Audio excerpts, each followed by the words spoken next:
Good morning, everyone, and welcome to Hauser Wirth. We are thrilled that you are here to join us this morning in celebration of Cristina Iglesias' inaugural exhibition with the gallery titled The Shore. I know it's a busy week for everyone, and this is just really a moment to be able to come together and listen to great friends and colleagues in conversation. I don't think any of these people on this panel need an introduction, but just by way of a quick, brief introduction, Cristina Iglesias has over 4 decades of redefining a unique sculptural vocabulary, very much placed in time, the natural world, and inviting us to be present, both now and what has come previously and what looks ahead.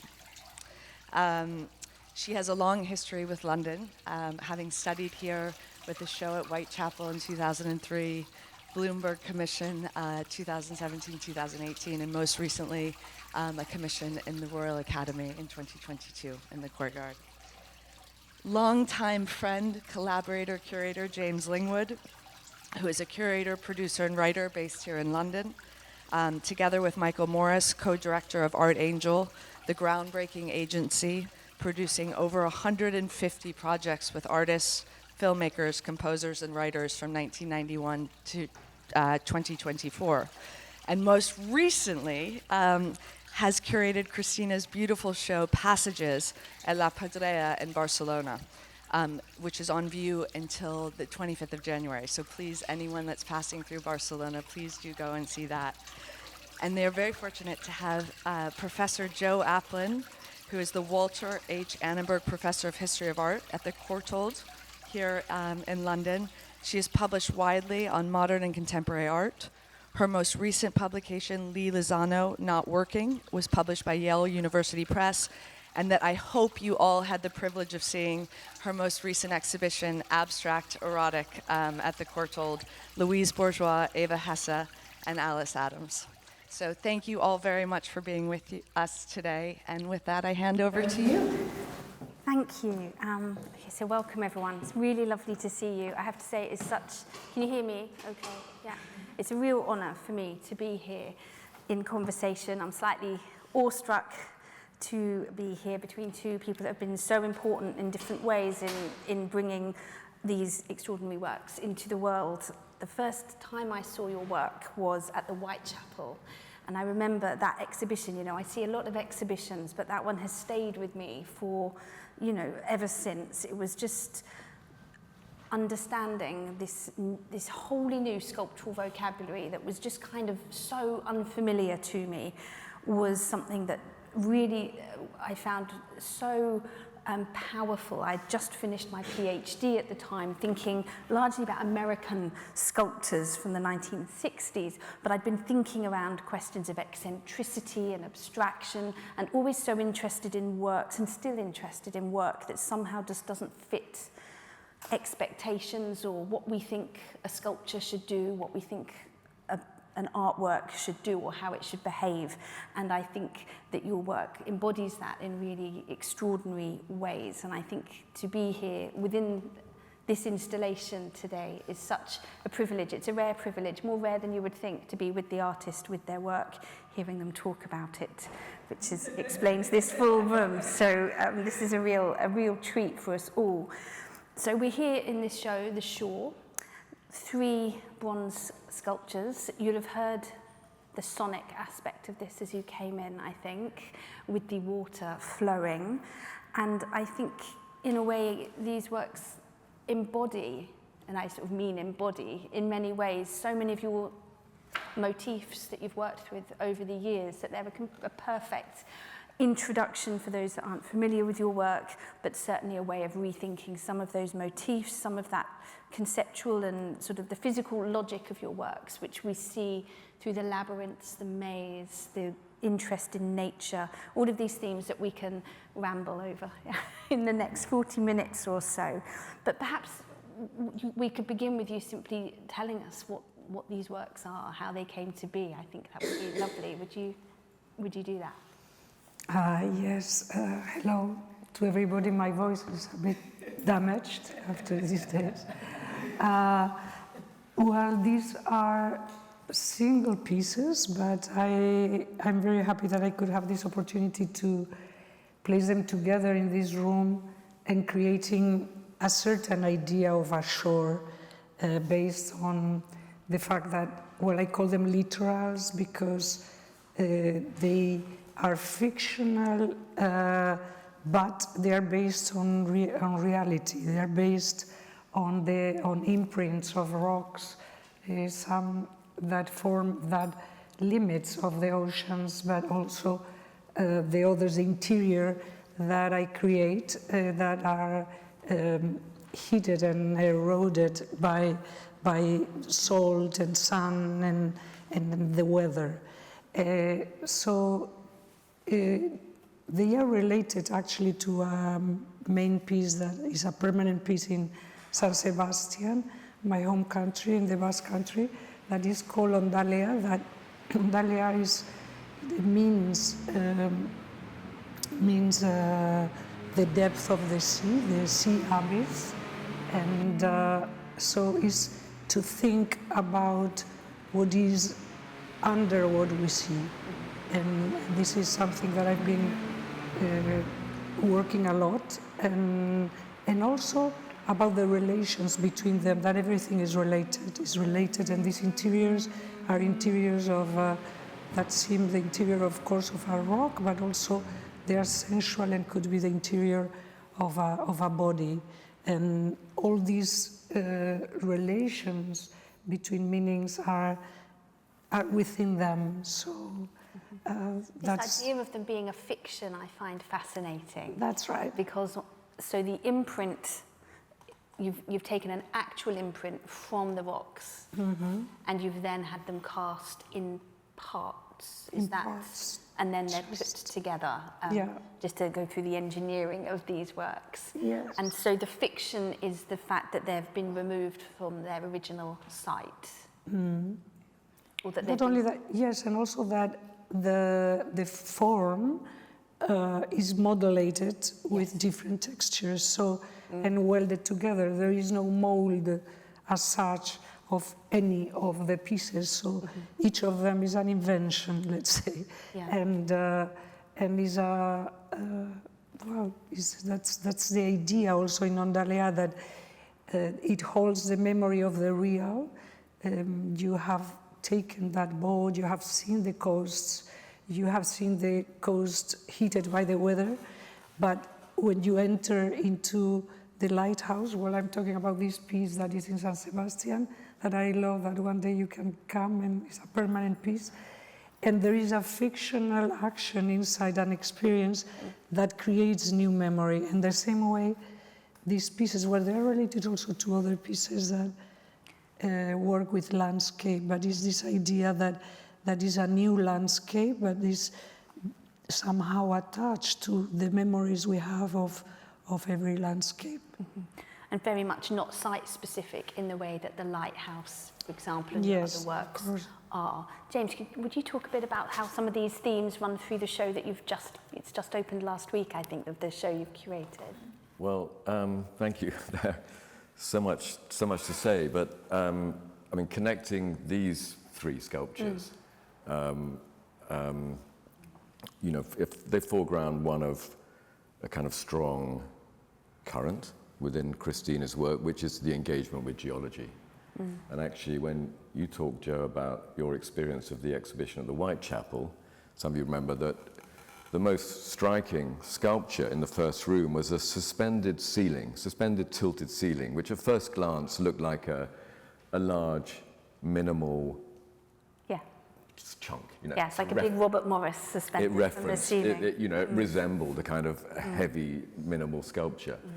But what was remarkable is when you walked under it, and then you saw that the underside of this sculpture was imprinted with what appeared to be geologic forms, or forms that kind of resembled a sort of fossilized seabed, or something like that. So this wanting to kind of deal with the matter of geology has, I mean, I think it's been with you forever. I think it comes because of where you're from. Probably, yeah. The Basque, I mean, some artists, they just carry something of where they're from, the rock, let's say.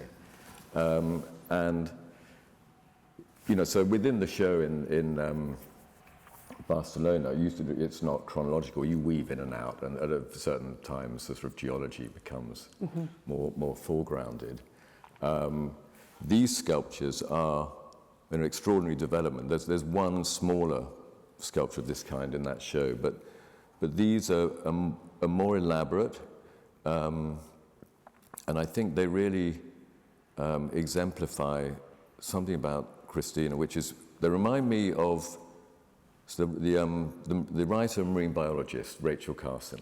You know, wrote a really important book called The Sea Within Us, I think. And there's a chapter in it called The Rocky Coast. And what she basically describes is this area of the littoral, where the sea meets the land, as being a place of unrest. So within all these sculptural forms, they are a place of unrest. And actually, the movement of the water within them, so you look at them and you circle around them and you think, you know, geomorphic forms. But then when you look into them, this kind of gentle unrest, which is kind of evokes the sort of, it evokes water kind of flowing into a rock pool or something like that, and flowing out. And that sort of draws you into to an inner world. So this exterior world, which is the world of the rocks, and then this inner world, which somehow the rocks contain. And as you say, there's also a world beyond what the eyes can see. So I think in many of Cristina's sculpture, there's a way in which she draws the absorption of the viewer in.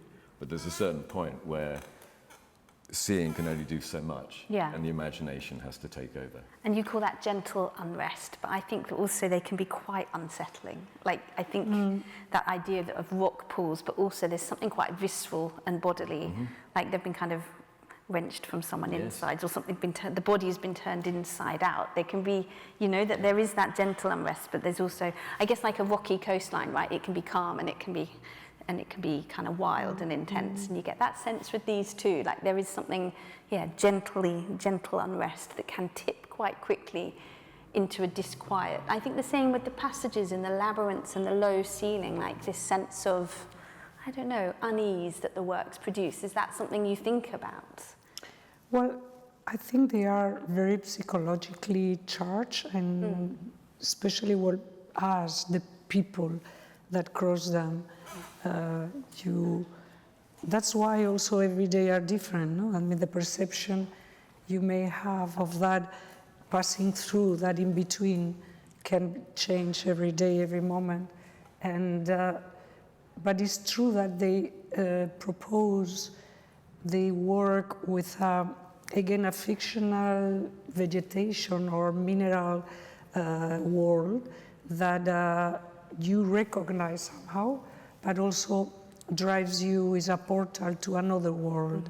And that's a bit what we try to do also, to connect pieces in the show in La Pedrera, in the Gaudí building, through his architecture and through my work, that actually some of the pieces are also quite architectural, but then there are also pozos with water here, and the sound is also important, how it calls you to drive in a certain direction, but you are free to take another. So, but yes, these pieces talk about worlds that are not present, I mean, that are not real, totally real, but there is always something that you recognize you may have seen. You know? Well, I suppose partly the impossibility of it, like with the lighthouse, that you know this can't be real, this can't, the fiction of it, because that would be so destabilizing if you were, so I feel it's just so very bodily, and I know we say that, I mean, what sculpture isn't, in a way, the body and sculpture, these two belong together, but there's something that your work does to the body, I think. The idea that we have to navigate sculpture, on the one hand, is a given. We understand it's a thing in space. We have to move around.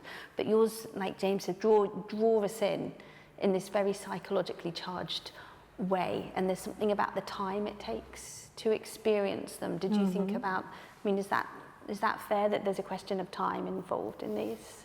Yeah. Very much so. I mean, you know, if you think about, again, back to the coastline, you've already got all of these different temporal dimensions at play. So obviously the deep time of geology, the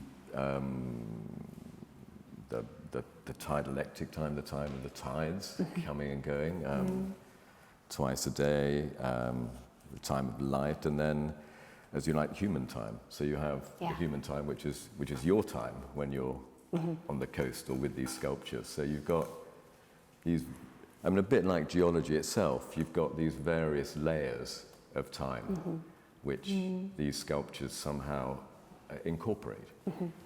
That kind of don't need us, right? That they happen outside of us, or is, I mean, there's something kind of environmental, like the language you're using there is a kind of a eco-critical kind of language, right? Is that? Yeah, I mean, I think, you know, there seems to have been a kind of, you might call it a geological turn in sculpture in the last period. And there have been, you go back a couple of hundred years, and there are sort of periods in art history, let's say, where geology becomes very present. You know? See, when I mean, I've been going too long a story, but you know, in the 1830s and 1840s, and then again with the surrealists and whatever. In the last, you know, decade or two, it's become very present again, and I think you're right in saying that it connects to the emergence of forms of ecological thinking and the way that it displaces the kind of, let's say, sort of anthropomorphic approach, which, you know, has tended to predominate. So, so I think Cristina, because her work has been engaged with geology and the kind of questions of time that it somehow encapsulates, has been essential to this. And the vegetal as well, which you've been interested in for so long, is having its kind of a moment, the idea of different life forms and things. But this is something that you've been interested in for a long time, because I think your work also, I mean, it belongs to the history of art as well, right? It belongs to histories of sculpture. Do you think about that? Do you think about your work in conversation with other, you know? Of course, I mean, I'm feeling conversation with a lot of artists, and then in the history, for different reasons and on different levels of conversation, like with Smithson or you know, we were talking the other day with Eva Hesse also in other aspects of, even in those passages I do the repetition that conforms an infinite, is very connected, but also I think in general to think that sculpture can represent something that is not so obviously represented by sculpture normally, in the sense not trying to be singular or different in it, but to express with a language that, as James was now saying, I mean, to talk about time, to talk about the layers, you know, that tell us the time of this planet, no? That you see in landscape. But also I'm very interested in the city, and I'm interested in how we move in the city and in time, in terms of do pieces that maybe stop you and oblige you to look slower to something, no? To give more time to looking, or more time to wonder, and more time, or maybe to call you to go again and see if something that you saw is happening again, or could happen again. And with a public work, it might be the same person who repeats that. That's, I mean, ideally, I would love, I mean, a person that passes by and passes really fast, and one day says, oh, something is different here, no? Or I'm different and I'm seeing it in a different way. So to create this idea of landscape in the city is also something that I reflect a lot. It's a different kind of flow as well, because we think about the flow, like the ebb and flow that's Yes, tidal, yes. but also the flow of bodies through a city and in the city with the work where everyone's rushing past, but that might stop. And I think that kind of slow looking is something that we hear people talk about a lot more now. That seems to be another thing that comes in and out of I don't want to say fashion, but it does. And but I think that certain works, they do just demand it. And I think even just the time it takes for these works to, it's kind of tidal, I suppose, to fill and to drain. There's no beginning and end, but there is a sense of, it's cyclical, that you want to kind of see it through in a way. And I think that's a form of slow looking, but it's also just a kind of attention that's required. Absolutely, yeah. And it gives room to create sequences so that you work also with time in that sense of creating a sequence when the water runs in a certain way and other times in another. It's not only about the water, but these sequences also are sequences of how you move around a show like we did and that's why I also bring the idea of the city within it, the urbanism, how you relate to what is constructed and how much you can construct to drive people in a different way or suggest that way of moving, and that is to maybe conform or think in choreographies with the pieces, no? So that's different depending on where you locate it. So when you make a work like this, are you imagining it in a gallery?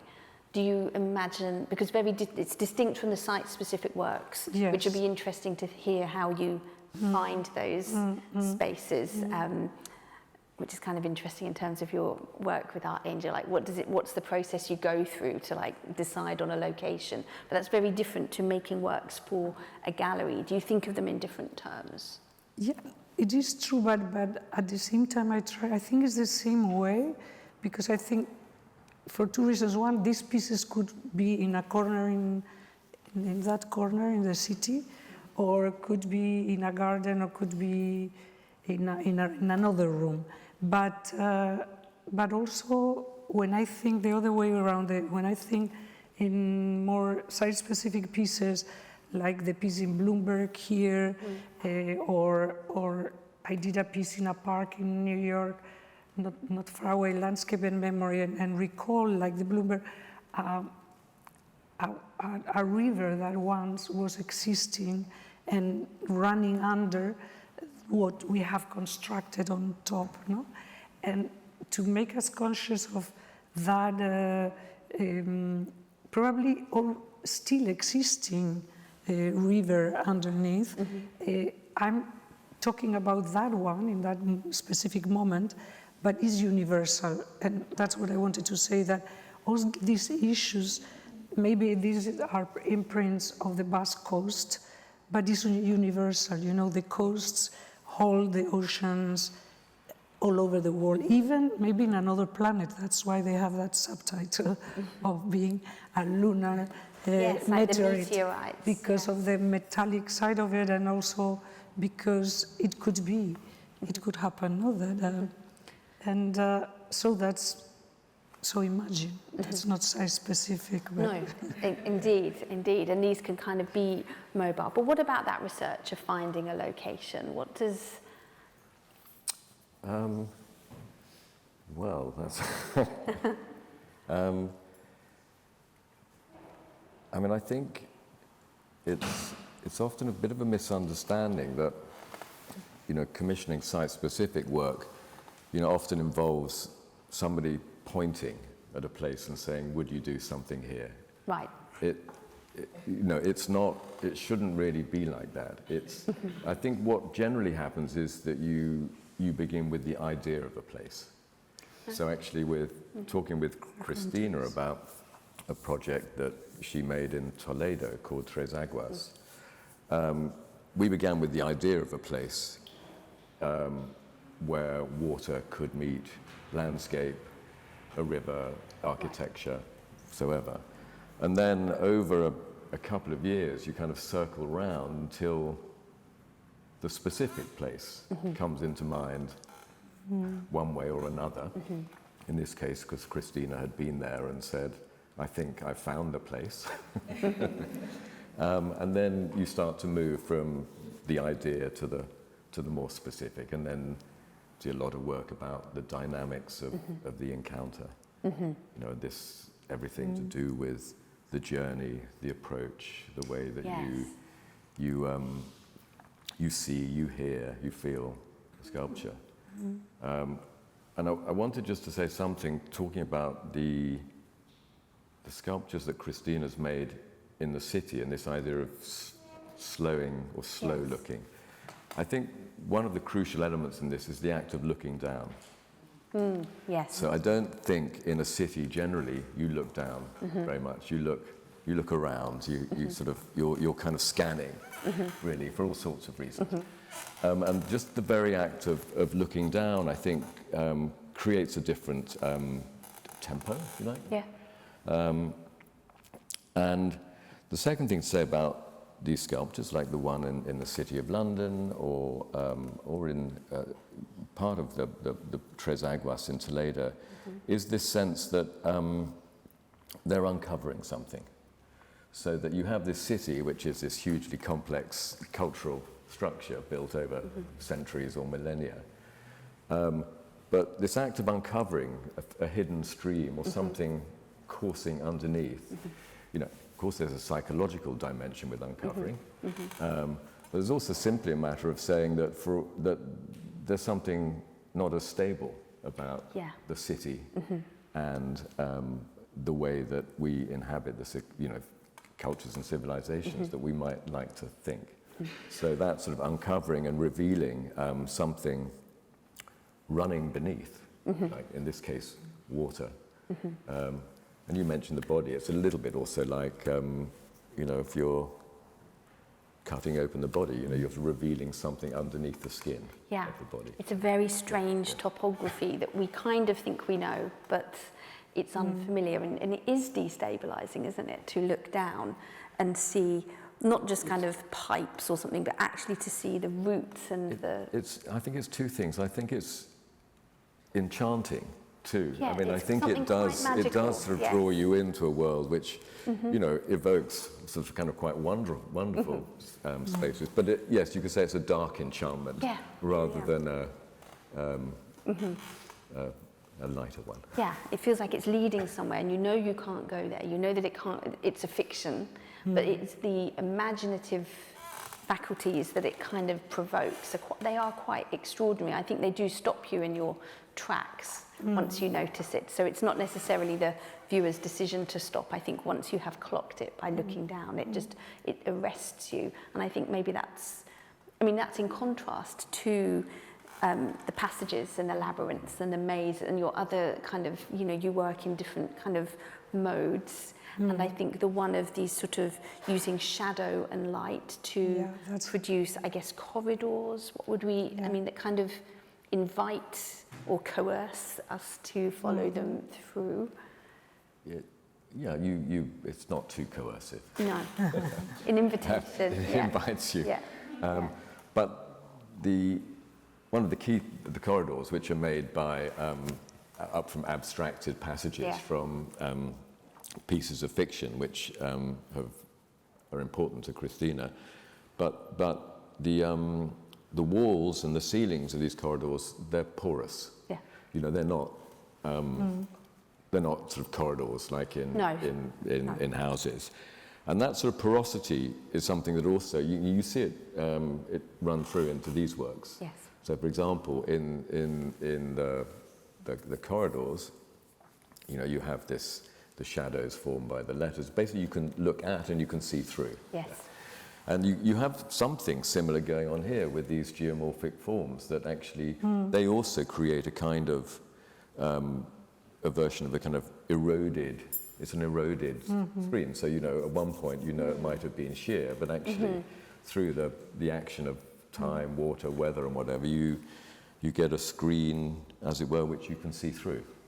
That's very true. There are these kind of holes and cavities that feel like maybe bone or that's been kind of stripped bare. That's very true. And the kind of lattice work, Yes. where I think light and shadow, they sort of become material in a way. Do you Absolutely, yeah. I think I mean, shadow is a material, and the light, of course, that creates it, and that's very important in all those works, because they create passages in time, passages between spaces, real and imaginary spaces, but also create the illusion of connection that sometimes is not so real. And in Tres Aguas, also in Toledo, there are 3 sides that are connected mentally, but of course with all the strata of culture, of the 3 cultures that were living peacefully, apparently, together for a while, and that they share the water, etc. But so as a communicator, water as a communicator, you think that they are connected, but they are not connected physically, but there is an illusion. I mean, I create an illusion with machines, of course, because also, you know, the water moves, and there is they have a tidal movement that also veil and unveil what isn't at the bottom.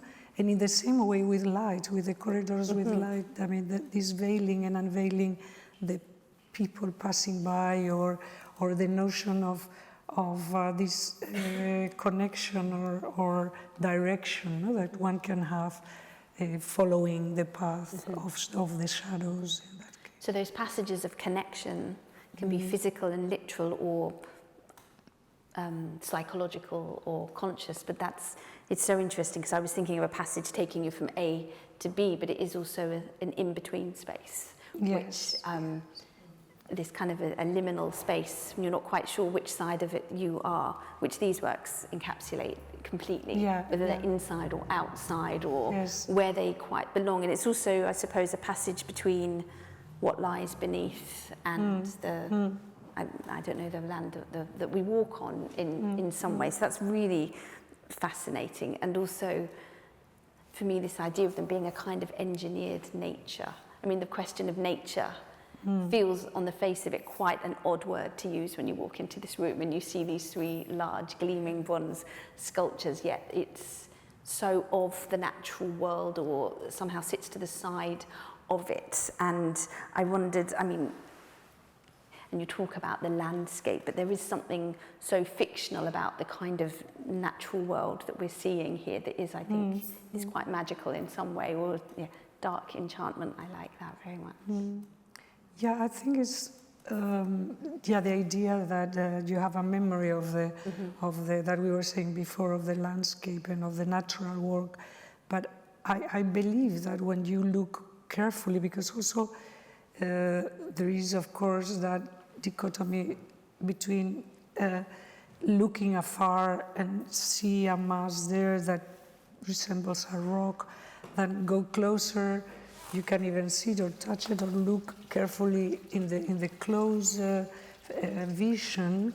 You can imagine that nature, and I think that relation with nature is not a representation of it. It's more the recall, the cling, you know, that can take you if you really look at it, and then you mesmerize by looking at it, and you go there, you go somewhere else, and I think that the pieces have that power. Definitely, and in the city we're so removed from nature.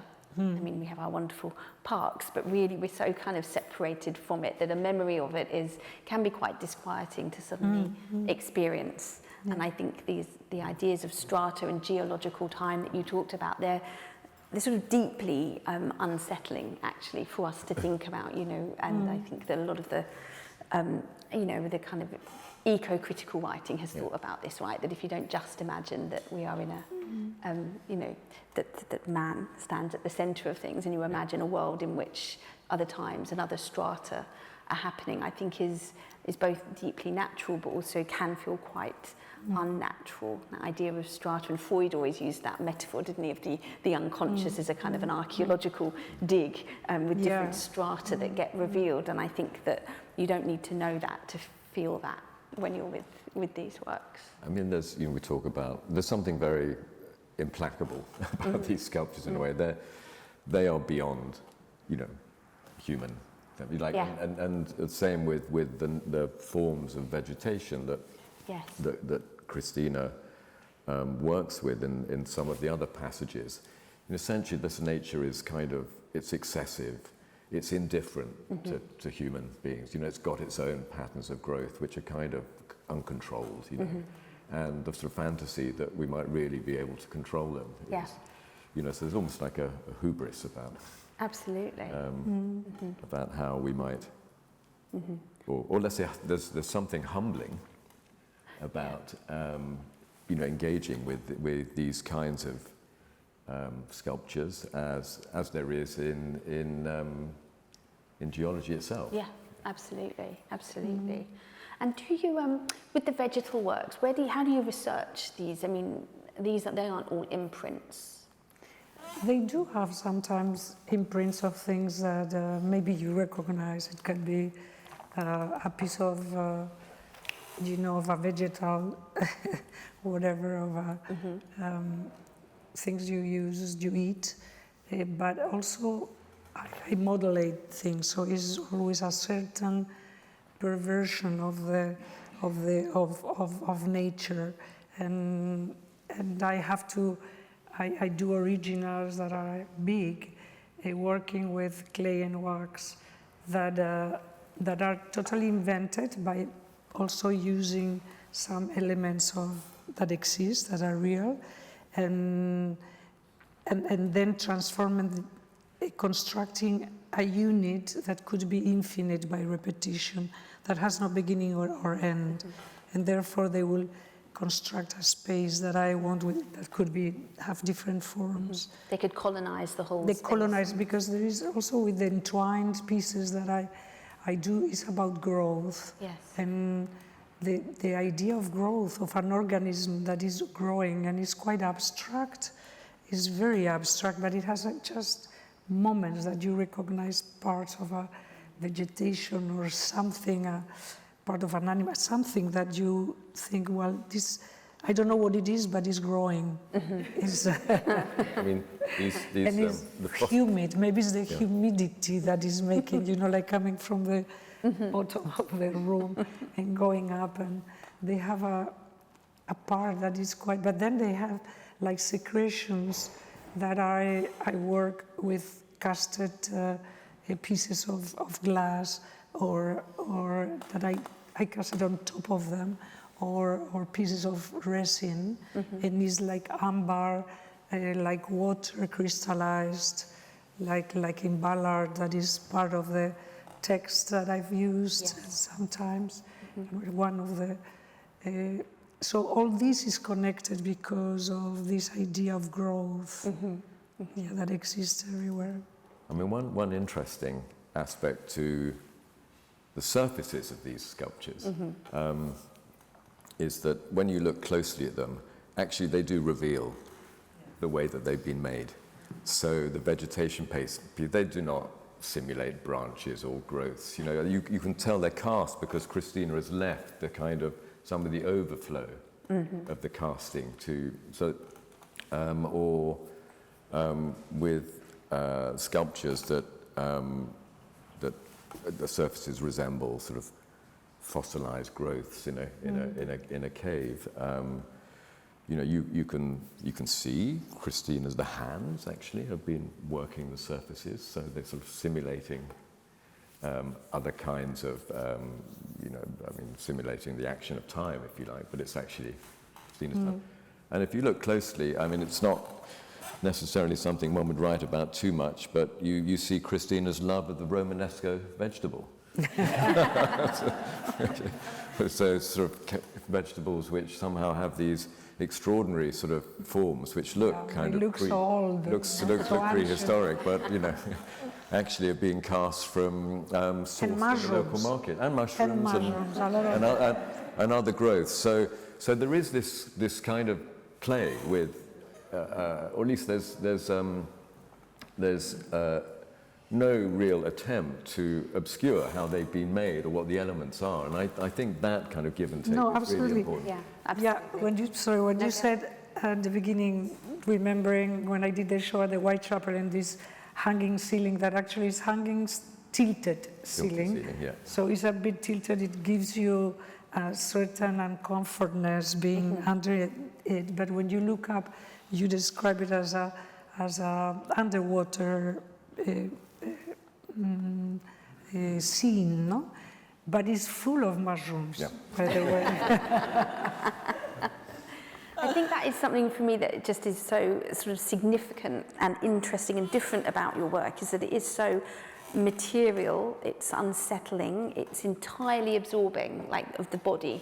It really draws you in, but it's also deeply intellectual and researched and informed by so much reading, and I think the writing on your work really reveals that you like to collaborate with other thinkers. Absolutely. And so on, and I think that it's quite a hard balance to strike, and you manage that with these works. Sometimes a very kind of an intellectually driven practice can produce quite dry work, and we kind of accept it as something like a process, but there's something so insistently material and tactile and imaginative about these works, yet it's rooted in really deep thinking and reading that I think comes through your collaborations with others. You said to me the other day that you enjoy that process of talking to others. You weren't just wanting to be on your own in the studio. Is that... No, yes, the collaboration with people that I can discuss about things, well, engineers also, that I discuss possibilities of creating a fiction, but also going to literature. There is not only the science fiction that I've used so much, especially in the pieces that are suspended but from the ceiling, but also before that, you know, with, I mean, those spaces that have these screens or jalousies that are made with extracts of texts. They are taking always, the extracts describe another place, like Impression d'Afrique of Rosel, that is the garden of Béhouli-Furen, that is a garden that he invented in Africa where he had not been, you know, and these ideas of the dream world of a garden in a place you don't know, that is connected with science fiction, of course, too, have been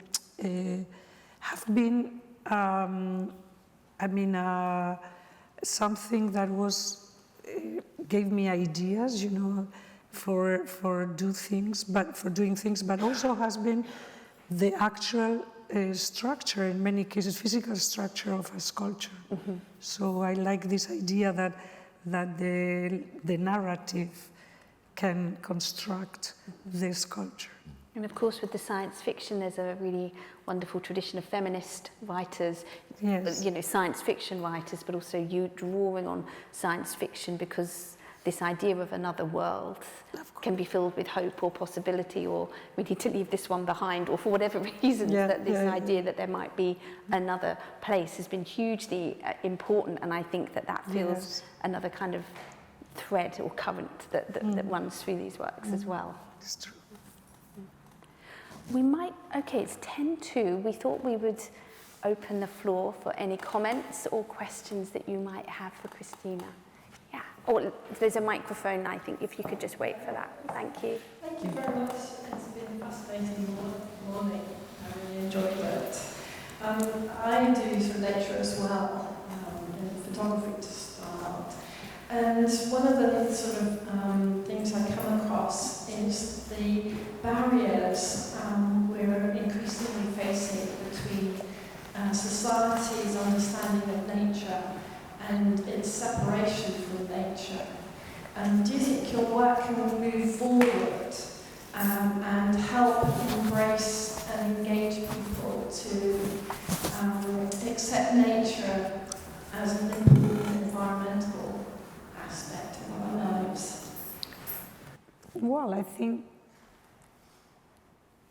we have to take care, and I mean, that's the principal thing. I don't know, it's a big question because it's something that is happening. I think the threatening part of it is also even present in the sculptures that can be sometimes moving. I mean, can be, but I think there is hope also when you are able to feel that presence that talks about how nature is still alive, and even, you know, when we were talking about the growth, water makes organism growth, and this is also a sign of life, and I think yes, well, I don't know. You've made works explicitly, I think, and for me, I think you've really made works that, you know, site-specific works that are engaged with these questions and that do raise awareness. And I think that some of, like, you know, underwater and so on. So I think like, for example, the piece I did underwater in Mexico, I mean, it's like a lab of life growing, and actually through the years. But of course, they need certain conditions, and we are humans, we are destroying so much that it's difficult to see, are we gonna do it in time? No, but I try to think that there is hope, no? That we will be able to take care, and I hope the scientists are very active every time, inventing ways of preserving what we've got.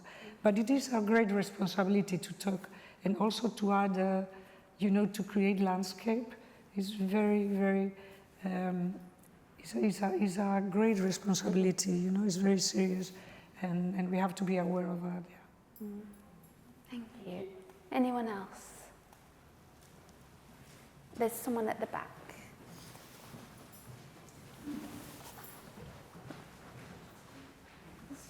Thank you all very much for the talk. My question is a bit tangential, not specifically related to this.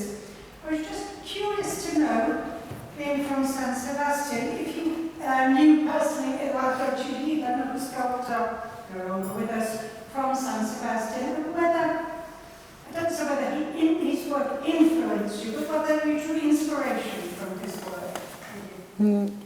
Yes, well, if you look at my work, it's clear that the connection is not very obvious, but I have to say that I was very lucky to be born in a place where there were sculptures like Chillida and Oteiza and others that were developing the language, the abstract language of sculpture, and I grew with that as a language, you know, that you could accept, and I could, and not only be inspired by it, but also accept it as a natural. Of course, at the same time, when I grow a bit, I also looked to constructivism and other languages that were, you know, connected to their language, and certainly they were an inspiration. But I would say that more than inspiration were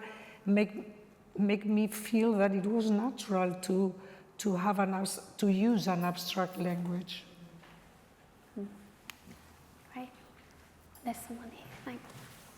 Curious, especially with these like larger scale works, the degree to which your process is still like hands-on and how much you're involved, as opposed to like the degree that you work with fabricators and it's about communicating your vision to them.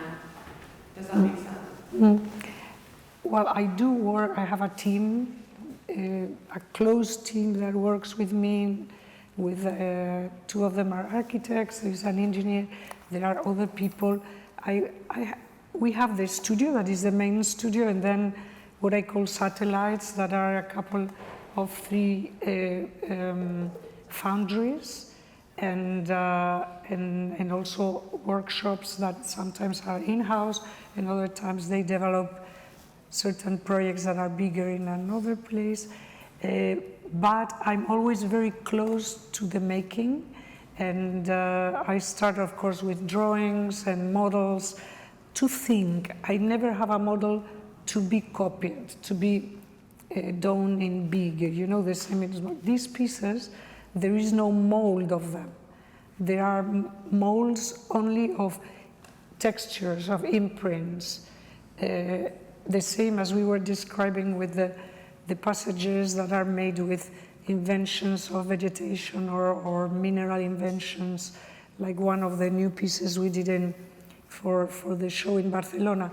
But then it's like I model it in wax, but not in one-to-one, but then we model it, you know, with in this case with the bronze, even if it sounds impossible, but it can be heated and go close to the idea we have been discussing with the wax, but the final, always we are on top of it, changing, and so it's a way of working that is not normal, to really model it with the final material, you know, and it's not so to say that every piece is unique. I could not make a piece exact like that one, you know, or this one.